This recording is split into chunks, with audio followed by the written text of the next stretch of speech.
কি গো বৌমা, তোমার একটা বারের সাহস কিটাই দিল? কেন মা, আমি কি করেছি?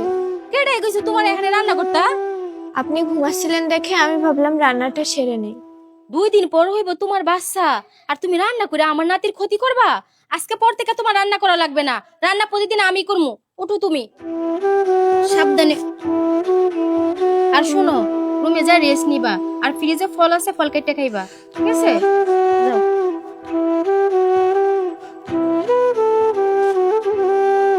আর সাবধানে যাইও।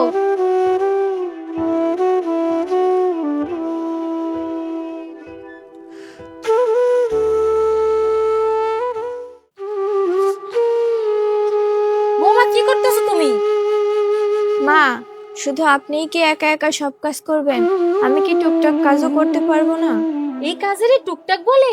তুমি নুইয়া কাপড় কাচবা, তোমার শরীরে ঝাঁকি লাগবো, আর আমার নাতিনের ক্ষতি হইব। দেখো বৌমা, আমি যা বলবো তুমি তা করবা, তা বাদে তুমি কোনো কাজ করবা না। আর কাপড়গুলো আমাকে দাও, আমি কেচে দিব, তুমি রুমে যাও। দাও। আর তুমি রুমে যা বিশ্রাম নাও।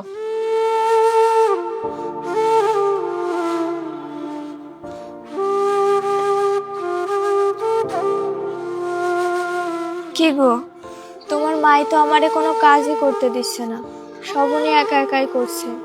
এটা তো দেখতে আমারও ভালো লাগছে না। তার উপর আমার কি ভালো লাগে বলো তো?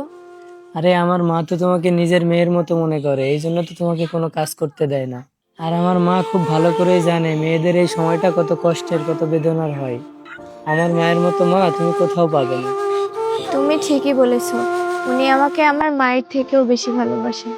আসলে উনি আমার শাশুড়ি মা না, উনি আমার মাই।